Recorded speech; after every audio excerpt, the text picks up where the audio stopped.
Assalamualaikum warahmatullahi wabarakatuh.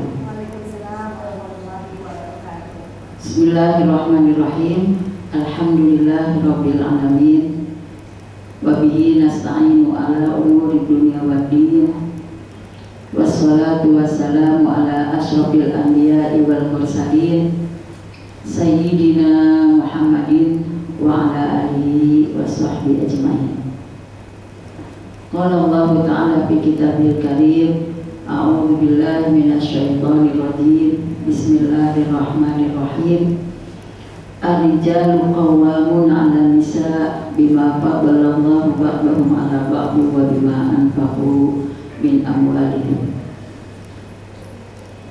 Wa qala Rasulullah sallallahu alaihi wasallam, abdili man laqiti minan nisa anna ta'atan li zawji wa i'tirafan bihaqqihi ya'dilu dzalik wa qalilun minkunna man yaf'alu. Shadaqallahul 'azim wa shadaqa rasulun nabiyyul karim. Apabila yang dimuliakan Allah, alhamdulillah pada sore hari ini kita bisa hadir di majelis Hadithul Khamis, yang mudah-mudahan kehadiran kita bisa mendapatkan manfaat dan ridho dari Allah Subhanahu wa Ta'ala, sehingga seluruh langkah kita, waktu yang kita gunakan di sini bernilai ibadah di sisi Allah Subhanahu wa Ta'ala. Hari ini tema kita tentang medan perjuangan suami istri dalam keluarga. Kita perlu memahami bahwa untuk mewujudkan keluarga yang diridhoi, diberkahi dan bahagia dunia akhirat harus dengan perjuangan. Kita tidak akan pernah bisa mendapatkan keridhaan dan keberkahan dari Allah, apalagi diiringi dengan keluarga yang bahagia dunia dan akhirat, hanya dengan cuma-cuma, hanya dengan hal-hal yang ringan, tapi harus siap berkorban, berjuang di dalam keluarga. Dan pengorbanan ini tidak bisa hanya dilakukan oleh sepihak, misalnya suami saja atau istri saja, harus dilakukan oleh kedua-duanya, oleh suami istri. Karena itu rumah selain merupakan tempat istirahat, tempat yang paling nyaman, tempat yang paling damai, tempat yang paling bahagiakan, tapi juga menjadi medan perjuangan bagi suami istri.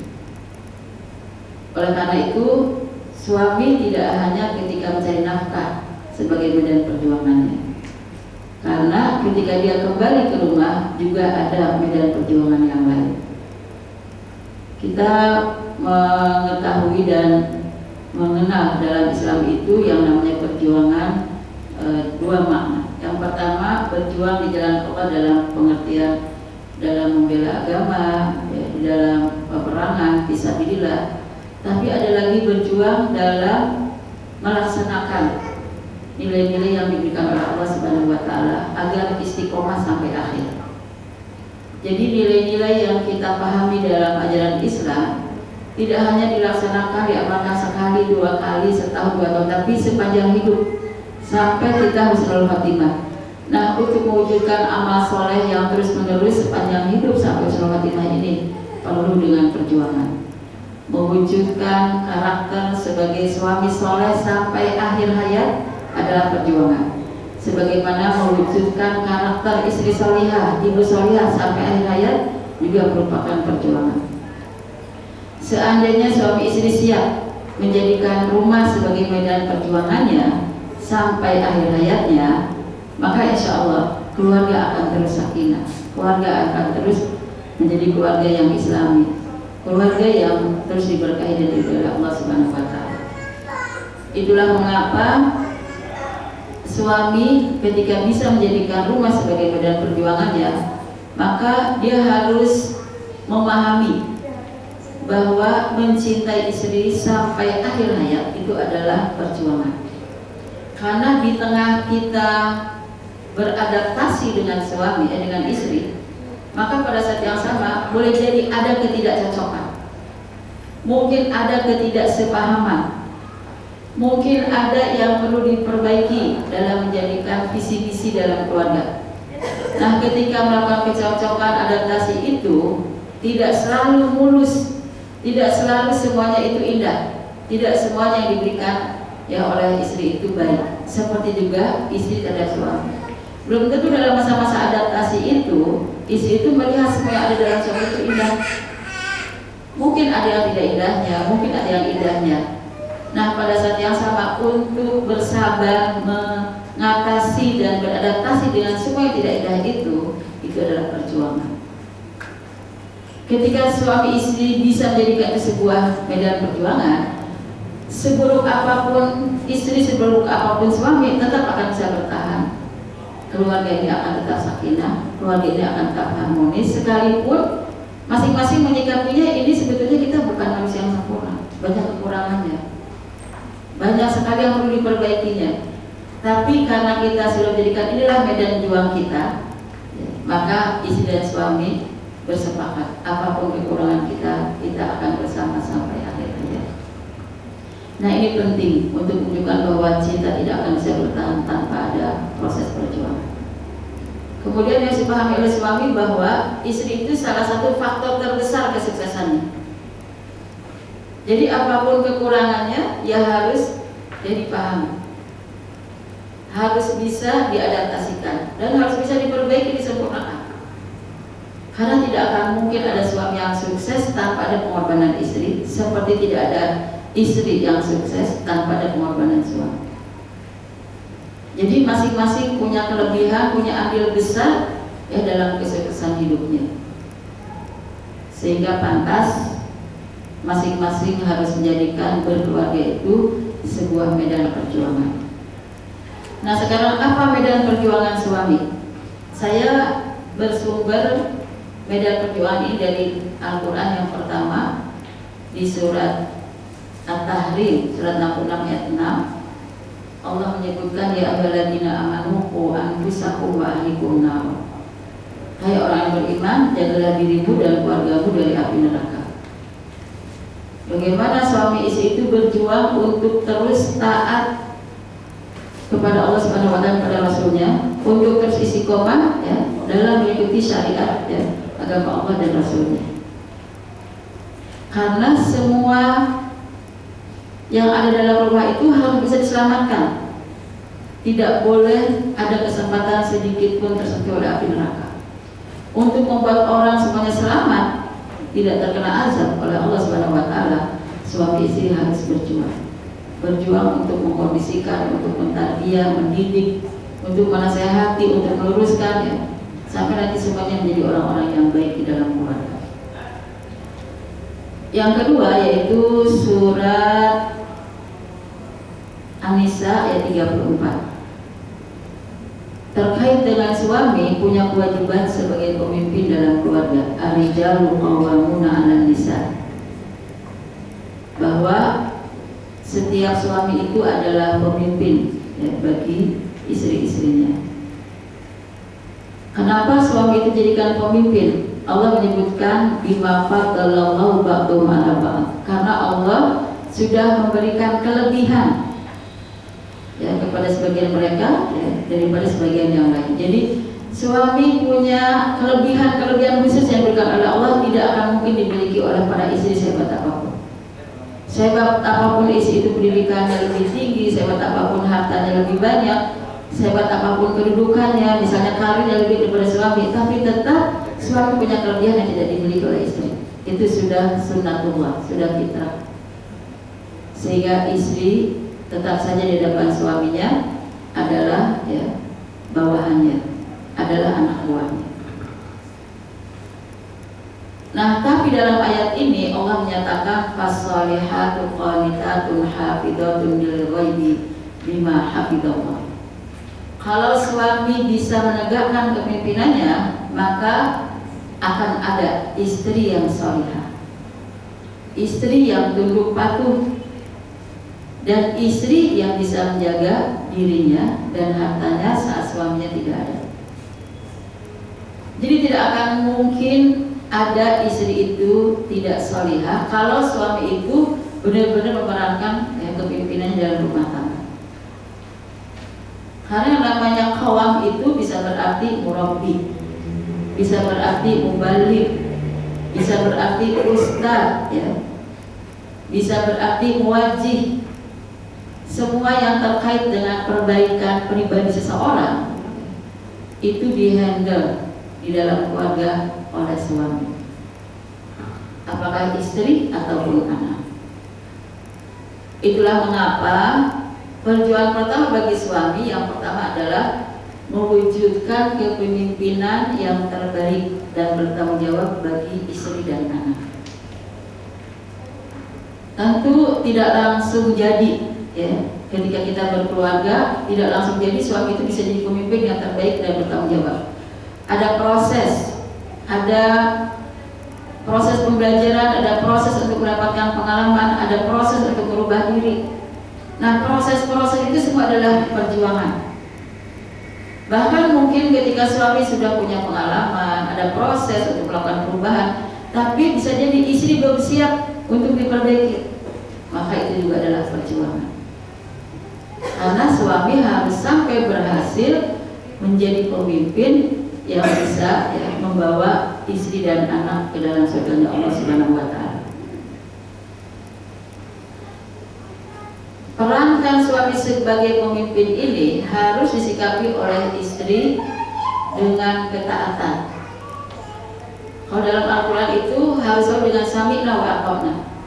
Kalau suami sedang memerankan kepemimpinannya dalam rumah tangga, maka istri harus siap menjadi istri yang mendengar dan taat. Karena sekarang sedang di hadapan pemimpin di dalam keluarga. Selama tidak mengajak kepada yang maksiat, selama tidak mengajak kepada yang dimurkai Allah, istri itu harus sami'na wa ata'na di hadapan suami. Kalau ada istri semacam ini di depan kepemimpinan suami, maka akan jadi keluarga yang harmonis. Karena istri tidak banyak komplain, tidak banyak ngeyel, tidak banyak melawan, ya. Istri benar-benar jadi istri yang mau mendengar arahan suami, mau mendengar perintah suami, mau mendengar teguran suami, mau mendengar nasihat suami, serta itu juga ditaati. Tidakkah ketika istri taat pada suaminya, maka dia membantu proses pertanggungjawaban suami di hadapan Allah dengan sangat mudah.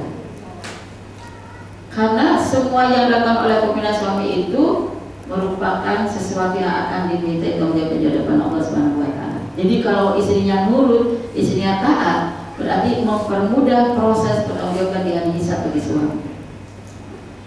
Kata Rasulullah, wa rajulun ra'in ala ahli baitihi wa huwa mas'ulun an ra'iyatihi. Jadi seorang pria itu adalah pemimpin di dalam rumahnya, di dalam keluarganya, maka dia dimintai pertanggungjawaban oleh Allah Subhanahu wa Ta'ala di hari kiamat tentang, ya, kepimpinan kepada, ya, mereka. Nah, karena itu kalau istri mempersulit suami dalam melaksanakan pimpinannya, sama juga mempersulit suami dihisab oleh Allah. Kalau kita memang cinta pada suami, kita tidak ingin mempersulit pertanggungjawabannya di hadapan Allah, maka konsekuensinya harus mendengar dan taat. Nah, perankanlah kepemimpinan suami ini benar-benar dengan sebaik-baiknya dan bertanggung jawab. Jadi masuk kepada kriteria ihsan disertai dengan pertanggungjawaban yang sangat baik, tidak hanya di hadapan istri tapi juga di hadapan Allah Subhanahu wa Ta'ala. Untuk sampai kepada kepemimpinan yang ihsan, yang terbaik dan disertai dengan tanggung jawab itu memang perlu perjuangan. Jarang sekali orang yang bisa langsung sebaik Nabi Muhammad dalam keluarganya. Jarang sekali ada suami yang sebaik misalnya Utsman bin Affan pada keluarganya, atau sebaik Ali pada keluarganya. Ada prosesnya, dan proses itu adalah perjuangan. Dan jarang istri yang sebaik Khadijah terhadap suaminya. Harus ada perjuangan untuk melindungi seperti pribadinya Khadijah. Nah, ini yang pertama, tunjukkan bahwa kepemimpinan suami adalah kepemimpinan yang terbaik dan bertanggung jawab. Untuk sampai ke situ ada proses perjuangannya. Yang kedua, ikhlas menerima istri apa adanya. Semakin bertambah hari, semakin terlihat kekurangan-kekurangan istri. semakin hari semakin terlihat ketidakmampuan istri dalam berumah tangga. Semakin hari semakin terlihat sifat-sifat buruk istri. Nah, bagaimana suami menerima inilah istri saya yang seperti ini keadaannya? Ada sifat buruknya, ada ketidakmampuannya, ya. Mengelola rumah tangga, baru anak satu saja repotnya lah, bukan main gitu ya. Sehingga ada di sana sini yang tidak sempurna. Tapi suami paham inilah isi yang ditakdirkan oleh Allah bagi saya, jodoh saya yang akan saya terima dengan ikhlas apa adanya. Kalau dia sudah ikhlas, kan dia akan melihat apa sih sisi-sisi baiknya. Kalau suami ikhlas itu bisa melihat yang baik-baiknya. Tapi kalau suami tidak ikhlas menerima istri apa adanya, maka yang dia itu cuma keburukannya saja, kekurangannya saja. Nah, karena itu dari semenjak pertama kali dia sebagai istri selesai akad nikah, suami harus benar-benar lapang, ikhlas menerima istri apa adanya. Tapi bagaimana istri mengapresiasi suami yang menerimanya dengan apa adanya? Yaitu memperbaiki diri. Jangan sampai kita merasa nyaman, ya udahlah suami kita udah terima apa aja yang ada pada saya, kekurangannya dan kebaikannya. Tapi kita tidak berusaha untuk menyempurnakan diri, memperbaiki diri. Ini juga tidak benar. Karena namanya manusia itu belum tentu dia selamanya bisa bertahan dalam keikhlasannya dan dalam kesabarannya. Sebab di balik itu semua ada setan dan nafsu yang terus menggodanya. Bahkan di luar sana nanti banyak lagi yang menggodanya. Jadi pada saat yang sama, di satu sisi suami harus berjuang menerima apa adanya setiap hari, yang mungkin semakin terungkap kekurangannya, semakin terlihat ya keburukannya. Pada saat yang sama, istri pun harus berjuang bagaimana memperbaiki dirinya. Sehingga kalau yang satu ngalah, yang satu itu harus naik pada derajat yang lebih tinggi, supaya apa nanti yang tadi ngalah itu bisa terangkat lagi derajatnya. Nah, karena itu ini proses perjuangan yang kedua. Karena boleh jadi ya, waktu ta'aruf kan yang dilihat cuma penampilan luar, tapi seluruh yang di dalam watak, kemudian tabiat, kemampuan, potensi belum terlihat semuanya. Tapi kalau sudah serumah sudah terlihat semuanya. Maka pada saat yang sama, ketika suami menerima apa adanya dari pihak istri, maka pihak istri harus berusaha memperbaiki diri, menyempurnakan diri, supaya apa? Kehidupan itu harmonis. Kemudian yang ketiga, memberikan nafkah yang sebaik-baiknya. Yang paling bagus bagi suami itu berjuang untuk memberikan nafkah yang sebaik-baiknya, bukan hanya berikan nafkah yang cukup, tapi memberikan nafkah yang sebaik-baiknya. Karena Allah juga perintahkan pada kita, wa ahsinu innallaha yuhibbul muhsinin. Berbuatlah yang terbaik sehingga Allah mencintai orang-orang yang berbuat yang kebaikan. Nah, pada saat yang sama, istri saat suami berjuang keras mencari nafkah sampai dia tidak mengenal hujan itu akan membuat dia dingin, dia tahan terus. Kemudian panas terik dia bisa bertahan terus, tidak melihat bagaimana panas teriknya matahari. Lelahnya, perjuangannya semua diatasi karena apa? Sayang sama anak dan istri. Kalau dia untuk cukup makan sendiri mungkin kerja 1 jam 2 jam selesai. Tapi karena di belakangnya ada istri, ada anak-anak, maka dia bisa bertahan untuk mencari nafkah dengan segala perjuangannya. Pantas Rasulullah menyatakan, wa man sa'a ala iyalihi fa fi sabilillah. Barang siapa yang berjuang berusaha mencari nafkah untuk keluarganya, maka dia berarti sedang ada di jalan Allah, sedang ada dalam perjuangan di jalan Allah. Nah, bagaimana istri menyikapi suami yang berjuang mencari nafkah dengan sangat berat seperti itu? Istri harus bisa menjalankan tugas pengelola keuangan dengan amanah. Uang yang diberi oleh suami ini bagaimana supaya cerdas untuk bisa dibagi segala kebutuhan dengan cukup. Maka istri akan melakukan banyak hal, tidak hanya bagaimana mengelola uang, tapi dia akan mencari keberkahan di balik uang yang ada. Jumlah nominal mungkin tidak sesuai dengan jumlah pengeluaran yang seharusnya. Tapi karena istri berusaha mencari keberkahan di balik nominal yang ada, maka Allah akan berikan kecukupan. Yang pertama, istri harus bersikap merasa qanaah dengan berapapun rezeki yang diberi oleh suami. Kalau kita qanaah, Allah akan berikan kecukupan kepada kita. Wa may yastaghni billah. Barang siapa yang merasa cukup, maka dia akan diberikan kecukupan. Jadi begitu diberi di uang gaji sekian, kita tahu memang hasilnya seperti itu, maka kita sudah merasakan insya Allah uang segini cukup. Padahal kita tahu nanti kalau sudah dijumlahkan semua kebutuhannya tidak akan cukup. Tapi kita cari keberkahan di balik rahasia Allah sebagai pemberi rezeki. Yang kedua, istri akan banyak melakukan sholat duha lebih dari 4 rakaat. Karena sholat 4 rakaat saja sudah dijamin rezekinya di sore hari, apalagi kalau lebih dari 4 rakaat. Istri harus pandai menyikapi rizki yang sudah diusahakan dengan perjuangan berat dari suami itu dengan meminta kepada Allah dari pintu-pintu lain di luar pekerjaan suami, pintu-pintu rizki di luar pekerjaan suami. Dengan cara apa? Sholat duha lebih dari 4 rakaat. Kalau misalnya 4 rakaat sudah dijamin di sore hari, apalagi kalau bisa 8 rakaat, mudah-mudahan sampai esok hari masih dijamin oleh Allah Subhanahu wa Ta'ala. Yang ketiga, yaitu kalau kita punya rezeki itu selalu kita niatkan, kita sisihkan, ada yang kita sedekahkan. Dengan bersedekah itu akan datang rezeki-rezeki lain yang bisa di luar pekerjaan suami kita. Yang keempat, banyak beristighfar.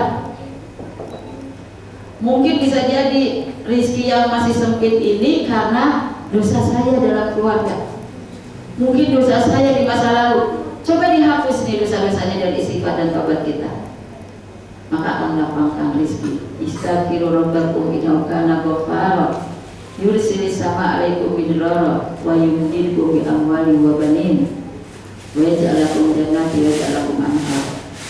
Dari zaman Nabi Nuh dulu Allah sudah berfirman, sehingga Nabi Nuh menyampaikan kepada kaumnya, banyaklah beristighfar karena Allah itu Maha Pengampun.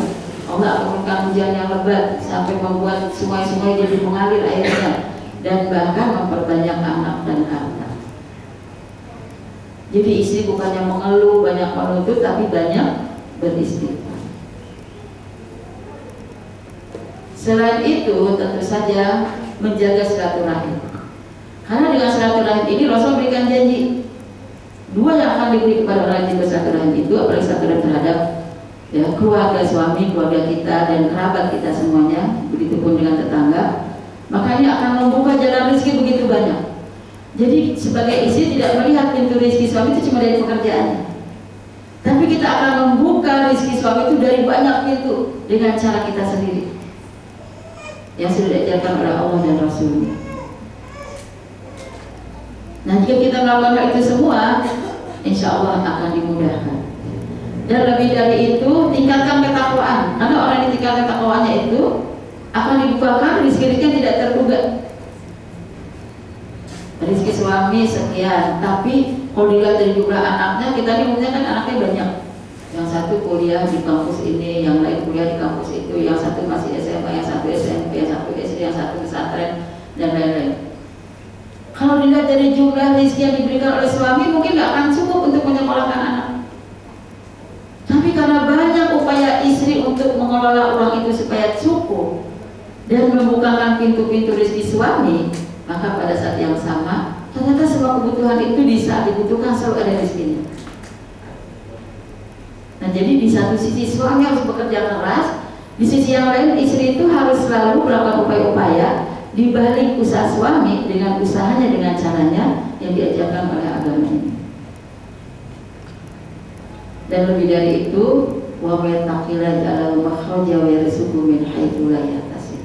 Surat At-Talaq ayat 2 dan 3. Barang siapa yang bertakwa kepada Allah, pasti Allah akan memberikan solusi dan sekaligus memberikan rezeki yang tidak terduga.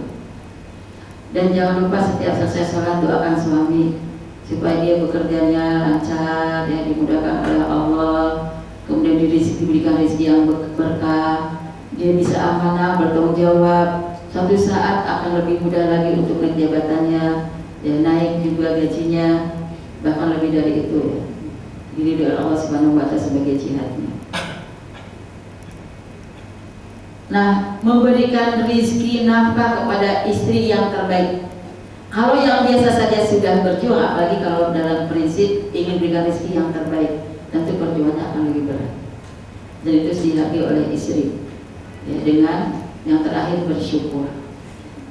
Kalau kita bersyukur pada kebaikan setiap orang, karena ini adalah dari Allah Subhanahu wa taala, maka Allah akan menambah nikmatnya lebih banyak lagi. La in syakartum la azidannakum. Kemudian yang keempatnya, memberikan apresiasi kepada kerja kerasnya istri. Istri ini luar biasa ya. Kenal baru sebentar tapi berikan pengabdian pelayanan yang luar biasa. Menyerahkan hidupnya sepenuhnya kepada suami. Sampai mau kemana aja harus minta izin dulu. Ya, dilarang apa saja mau saja. Impiannya banyak ketika gadis ingin itu ingin ini. Sekarang punya suami dibatasi begitu begini, tapi istri mau saja. Apakah suami memberikan apresiasi terhadap semua pengorbanan istri? Tentu seharusnya setiap hari ada apresiasi yang diberi. Apresiasinya tidak harus dengan uang, dengan harta, tidak harus dengan bunga, ya. Tapi membuat istri nyaman, membuat istri dihargai, ya. Membuat istri dirasakan keberadaannya di dalam rumah, ya, diberikan perhatian, itu sudah memberikan sebuah apresiasi buat istri. Sehingga istri itu selalu senang untuk terus memberikan pengabdiannya kepada suami. Siapakah orang yang bekerja tidak pernah ada liburnya? Yaitu istri dan ibu. Istri yang sekaligus melekat pada ibu, karena dia adalah istri bagi suami dan ibu bagi anak-anak suami. Maka pada saat yang sama dialah yang tidak pernah ada jam liburnya dalam bekerja sebagai istri dan ibu. Tidak pernah ada cutinya, tidak pernah ada liburnya. Istri itu kalau bekerja seperti ibu, 1 hari 24 jam, 1 pekan 7 hari, 1 bulan 30 hari. Emang ada cutinya bagi perempuan? Saya mau cuti jadi istri, saya mau cuti jadi ibu. Tidak pernah ada.